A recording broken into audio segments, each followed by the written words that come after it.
UK United Kingdom అనగానే మనందరికీ ఒక రిచ్ కంట్రీ, పీస్ఫుల్ పీపుల్స్, అక్కడి నగరాలన్నీ చాలా పీస్ఫుల్గా నీట్గా ఉంటాయి అనుకుంటాం. కానీ గైస్, గత కొన్ని రోజులుగా యూకేలో పరిస్థితులు భయంకరంగా మారుతున్నాయి. అక్కడి ప్రజలపైన దాడులు జరుగుతున్నాయి. ఎస్పెషల్లీ యూకేలో ఉన్న ముస్లింలను అక్కడ ఉన్న ఫార్ రైట్ గ్రూప్ వాళ్ళు టార్గెట్ చేసి మరీ దాడులు చేస్తున్నారు. రీసెంట్గా ఈ దేశంలో ఉన్న మసీదులకు ఎమర్జెన్సీ సెక్యూరిటీ ప్రొవైడ్ చేయాల్సిన అవసరం ఏర్పడింది. అసలు యూకేలో ఏం జరుగుతుంది? ఎంతో పీస్ఫుల్గా ఉండే కంట్రీ ఇంత దారుణంగా ఎలా మారింది? రీసెంట్గా ఆ దేశంలో ఉన్న ముస్లింలపైన దాడులు ఎందుకు మొదలయ్యాయి? ఈ విషయాల్ని మనం ఈ వీడియోలో క్లియర్గా తెలుసుకునే ప్రయత్నం చేద్దాం. కానీ ఎప్పటిలాగే వీడియోలోకి వెళ్లే ముందు మీ అందరికీ ఒక చిన్న ప్రశ్న. ప్రజెంట్ యూకే ప్రైమ్ మినిస్టర్ ఎవరు? Number 1 Boris Johnson, number 2 Rishi Sunak, number 2 Keir Starmer, number 4 Liz Truss. మీ ఆన్సర్ని కింద కామెంట్లో చెప్పండి. చూద్దాం మీలో ఎంతమంది కరెక్ట్గా ఆన్సర్ చెప్తారు అనేది.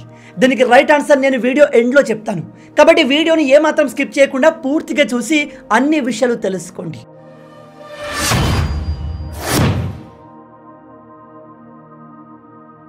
రెండు 2021 డేటా ప్రకారం యునైటెడ్ కింగ్డమ్ యొక్క టోటల్ పాపులేషన్ దాదాపు 6,70,00,000 మంది.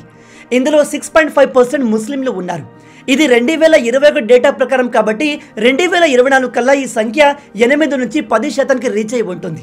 ఇందులో ఇల్లీగల్ ముస్లిం మైగ్రెంట్స్ కూడా ఉంటారు. అయితే ప్రజెంట్లీ ఈ యూకేలో ఉన్న ముస్లిం పాపులేషన్ భయంతో జీవిస్తున్నారు.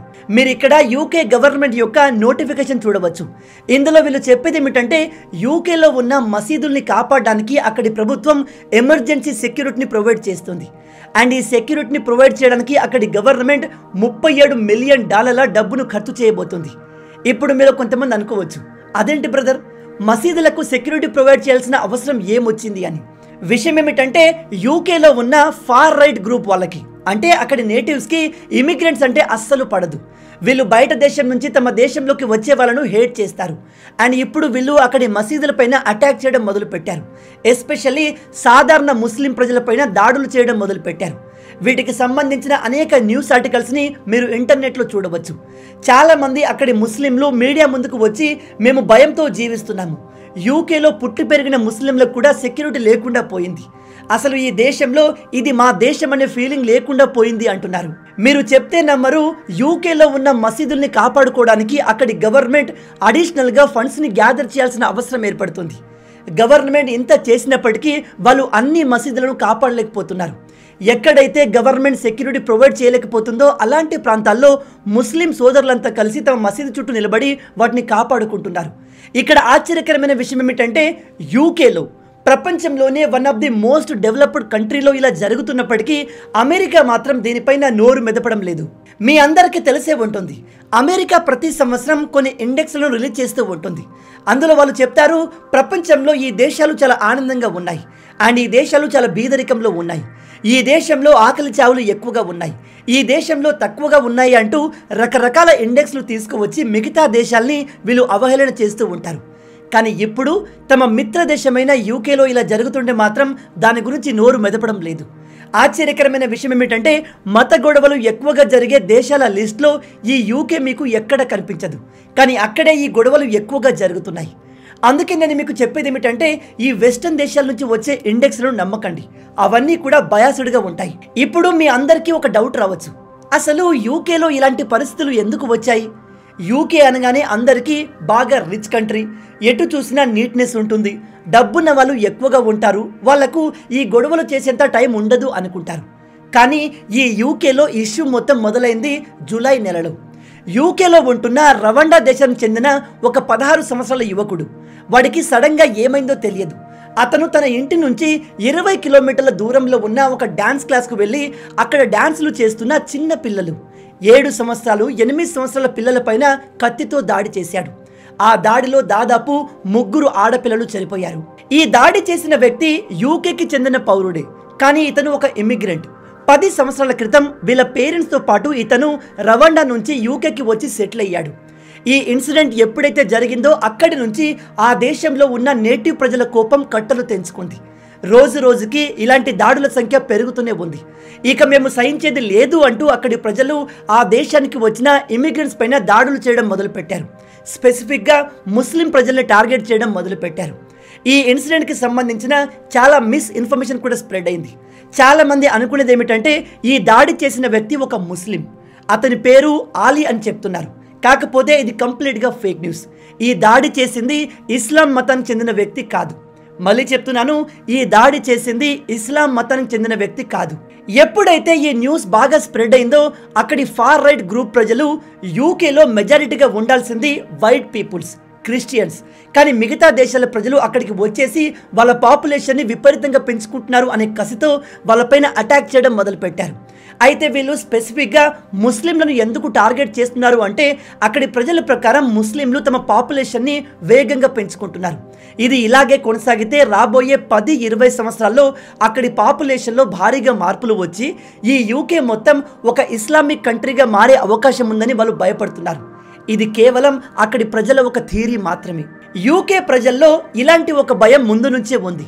కానీ రీసెంట్గా ఈ ఇన్సిడెంట్ జరగడంతో వీళ్ళు మరింత రెచ్చిపోయారు.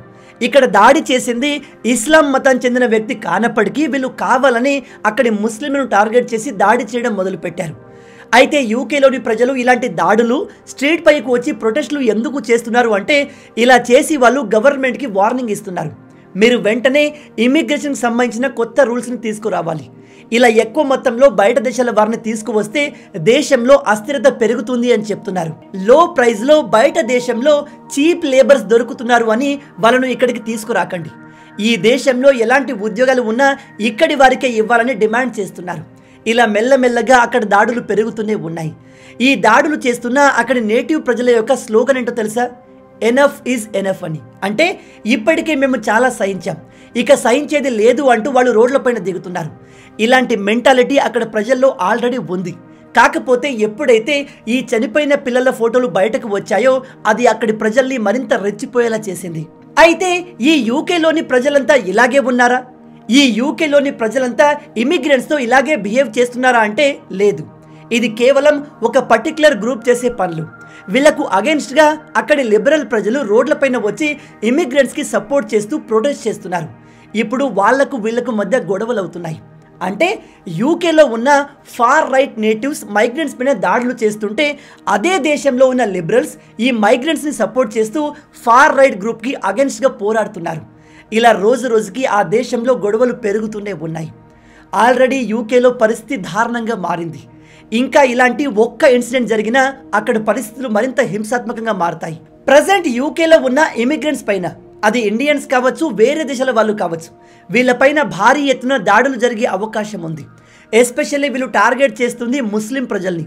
కాబట్టి వీళ్ళు మరింత జాగ్రత్తగా ఉండాలి. ఆల్రెడీ ప్రజెంట్గా యూకేలో ఉన్న చాలా మసీదులపైన అటాక్లు కూడా జరుగుతున్నాయి. అందుకే మీరు ఇదిగో ఈ ఫోటోలో చూపించినట్టు మసీదుల చుట్టూ యూకే గవర్నమెంట్ సెక్యూరిటీ ఆఫీసర్స్ని డిప్లాయ్ చేస్తుంది. ఈ దాడుల్ని ఆపడానికి యూకే గవర్నమెంట్ తీసుకుంటున్న చర్యలు కూడా ప్రజల్ని మరింత రెచ్చగొట్టేలా ఉంది. ఆల్రెడీ అక్కడ దాడులు చేస్తున్న ఫార్ రైట్ గ్రూప్ని కంట్రోల్ చేయడమే పోలీసులకు ఛాలెంజింగ్గా ఉంటే గవర్నమెంట్ ఒక కాంట్రవర్షియల్ రూల్ని తీసుకువచ్చింది. అదేంటంటే యూకేలోని ప్రజలు రోడ్లపైన వచ్చి ప్రొటెస్ట్ చేస్తేనే కాదు, ఆన్లైన్లో ముస్లింలకు అగెన్స్ట్గా మాట్లాడినా కూడా వాళ్ళను అరెస్ట్ చేస్తున్నారు. మీరు ఇక్కడ ఈ వీడియోలో చూడవచ్చు. యూకేలో ఎవరైతే ఆన్లైన్లో ముస్లింలపైన హేట్ఫుల్ కమెంట్స్ని పెడుతున్నారో వాళ్ళ ఐపీని ట్రాక్ చేసి వాళ్ళ ఇళ్లకు వెళ్ళి వాళ్ళని అరెస్ట్ చేస్తున్నారు. ఇలా దాదాపు 1000కి పైగా మందిని పోలీసులు ఆల్రెడీ అరెస్ట్ చేశారు. దీనివల్ల అక్కడి దాడులు కంట్రోల్ అవుతాయి అనుకుంటే దాడులు చేయని వారు కూడా దీంతో మరింత ట్రిగర్ అవుతున్నారు. ఎందుకంటే ప్రజలు ఫ్రీగా తమ ఒపీనియన్ చెప్పడం కూడా తప్ప అన్నట్టుగా ఒక నెరేటివ్ క్రియేట్ అవుతుంది.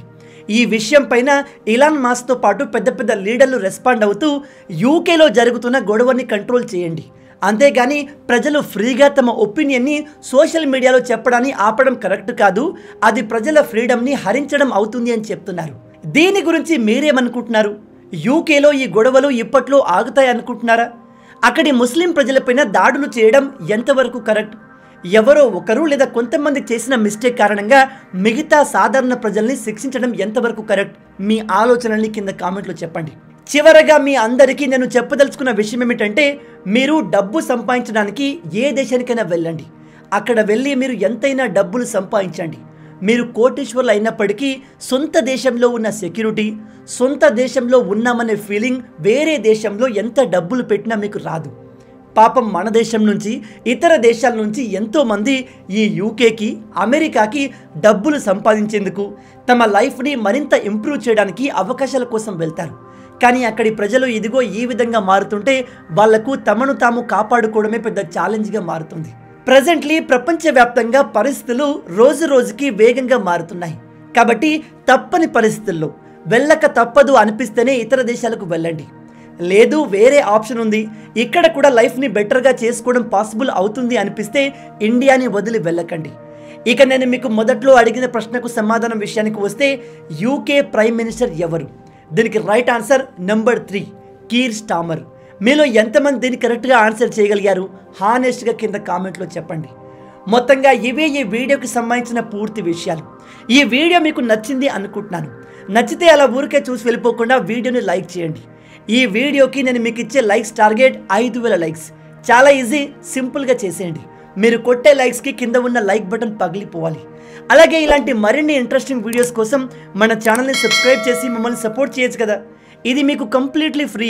కానీ మీరు చేసే ప్రతి ఒక్క లైక్ అండ్ సబ్స్క్రిప్షన్ మాకు మరిన్ని వీడియోస్ చేయడానికి ఒక మోటివేషన్లా ఉంటుంది. కాబట్టి వీడియోని లైక్ చేసి ఛానల్ని సబ్స్క్రైబ్ చేయడం మర్చిపోవద్దు. రాబోయే వీడియోలో ఇంకో ఇంట్రెస్టింగ్ టాపిక్తో మళ్ళీ కలుద్దాం. అంటిల్ దెన్, జై హింద్.